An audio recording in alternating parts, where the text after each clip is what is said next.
Welcome to కీటాక్స్. ఉమ్మడి కృష్ణా జిల్లా టీడీపీలో ఏం జరుగుతోంది? తిరువూరు లాంటి నియోజకవర్గాల గురించి పదే పదే ఎందుకు మాట్లాడుతూ ఉన్నారు? చంద్రబాబు ఇలాంటి పంచాయతీల్ని ఎందుకు సెట్ చేయలేకపోతున్నారు? పార్టీని ఒక్క తాటిపైకి ఎందుకు తీసుకురాలేకపోతున్నారు? ఇది కేవలం తిరువూరుకి సంబంధించిన పంచాయతీనో లేదంటే ఒక నియోజకవర్గానికి సంబంధించిన వ్యవహారమో కాదు.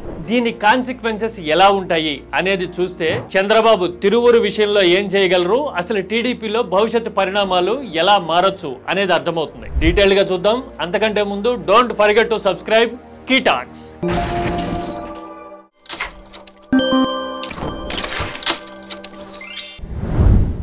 రాజకీయాల్లో సహచరులు అనుచరులు అని రెండు మాటలు తరచుగా వింటూ ఉంటాం. సలహాలు ఇచ్చేవాడు సమర్థత ఉన్నవాడు సహచరుడు అవుతాడు. ఆలోచనతో పని లేకుండా చెప్పింది జీ హుజూర్ అంటూ అనుసరించేవాడు అనుచరుడు అవుతాడు. కృష్ణా జిల్లాలో సహచరులు కాదు అనుచరులు ఉంటే సరిపోతుంది అనే తరహాలో టీడీపీ నాయకత్వ ప్రాధాన్యాలు గత 3-4 ఏళ్లుగా క్రమంగా మారుతూ ఉన్నాయి. అందుకోసమే కొందరు నాయకుల్ని ప్రమోట్ చేసి పరోక్ష ఎన్నికల్లో పదవులిచ్చి కొందరిపై గురి పెట్టించారు అనే ఆరోపణలు ఉన్నాయి. కొందరు నాయకుల్ని వ్యూహాత్మకంగా తెర మీదకి తెచ్చి వారికి ప్రాధాన్యం ఇవ్వడంతో పాటు ఆ లీడర్లు చెప్పిన వారికే ఎమ్మెల్యే టికెట్లు ఇవ్వడము, అవుట్లుక్ తో సంబంధం లేకుండా క్రీడా సంఘాల్లో ప్రాతినిధ్యం కల్పిస్తూ వ్యూహాత్మకంగా పావులు కదపటము, ఇదంతా కృష్ణా జిల్లా రాజకీయాల్లో జరుగుతూ ఉంది. టీడీపీ నాయకత్వంలో వారసత్వాన్ని సెట్ చేయడము అనే దిశగా వ్యూహాత్మకంగా చంద్రబాబు అడుగులు వేయాలనుకుంటున్నారు. అందుకోసమని ఒక కొత్త లీగ్ ఆఫ్ లీడర్లను ఎంపిక చేసుకోవాలి అనే అన్వేషణ 2-3 ఏళ్ల కిందట బహుశా మొదలు పెట్టినట్టున్నారు. అందులో భాగంగానే పాత వాళ్ళని పక్కన పెట్టడమో లేదంటే గనక మరో అడుగు ముందుకేసి సిట్టింగ్లను కూడా తప్పించేందుకు వ్యూహాత్మకంగా టీడీపీ అడిగేసిన దాఖలా కనబడుతోంది. ఎంపిక చేసిన నాయకులు వచ్చినప్పుడు గ్రౌండ్ రియాలిటీతో సంబంధం లేకుండా అధిష్టానం నుంచి వచ్చినప్పుడు క్షేత్ర స్థాయిలో కొన్ని చోట్ల ఫ్రిక్షన్ ఎదురవుతుంది. అది రాజకీయంలో సర్వసాధారణమైన విషయం. తిరువూరులో ఇప్పుడు ఇదే జరుగుతోంది. ఎన్నికల సమయంలో సమీకరణంలో భాగంగా అప్పటి పరిస్థితులకు తగ్గట్టుగా తీసుకున్న నిర్ణయాల్లో కొలికపూడి టీడీపీలో టికెట్ సాధించడమే కాదు తిరువూరు నుంచి విజయం కూడా సాధించారు. మరి తిరువూరులోనే ఇలాంటి వివాదాలు ఎందుకు బయటకు వస్తున్నాయి అంటే 2-3 కారణాలు ప్రముఖంగా కనిపిస్తాయి.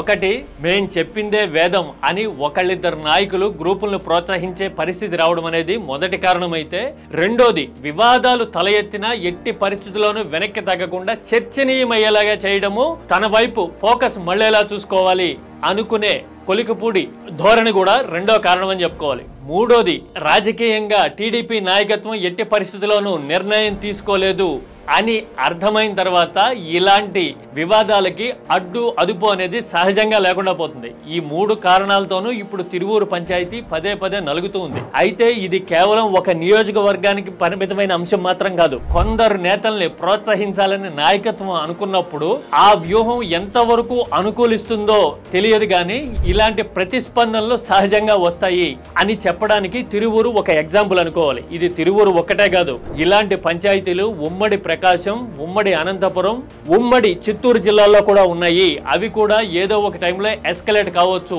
అని టీడీపీలో అసంతృప్తితో ఉన్న సీనియర్ నాయకులు మాట్లాడుతూ ఉన్నారు. నిజానికి కృష్ణా జిల్లాలో క్షేత్రస్థాయితో సంబంధం ఉండి జనంలోంచి వచ్చిన నాయకులు ముందు నుంచి చాలా తక్కువ మంది ఉన్నారు. కొనగళ్ల నారాయణ లాంటి నాయకులు పొత్తులో భాగంగా సీట్లు వదులుకోవాల్సి రావడము, నామినేటెడ్ పదవులతో సర్దుకోవడం వల్ల కృష్ణా జిల్లాలో భవిష్యత్ రాజకీయ పరిణామాలు ఎలా మారబోతున్నాయి అనేది ఇప్పుడు తీవ్రమైన చర్చగా కనిపిస్తోంది. ఎందుకు అంటే అనుకూలించే కాలంలో నాయకుడు ఎవరైనా కావచ్చు, గెలిచి సీట్లోకి రావచ్చు. కానీ సవాళ్లు ఎదుర్కోవాల్సి వచ్చినప్పుడు, నిలబడి పోరాడాల్సి వచ్చినప్పుడు వైల్డ్ కార్డ్ ఎంట్రీతో నిలబెట్టిన నాయకులు ఎంతవరకు నిలబడతారు అనేది అసలు సవాల్. ఇది ఎన్టీఆర్ సొంత జిల్లా కాబట్టి, ఆ పార్టీని నమ్ముకునే సామాజిక వర్గం ఎక్కువగా ఉన్న ప్రాంతం కాబట్టి ఇంత చర్చ జరుగుతుంది. మీరేమంటారు? ఉమ్మడి కృష్ణా జిల్లాలో పంచాయతీల్ని నిప్పుల మీద దుప్పటి కప్పినట్టు చంద్రబాబు ఎన్నాళ్లు దాచగలరు? చర్య తీసుకునే అవకాశము, సెట్ చేసే పరిస్థితి ఉంటుందా?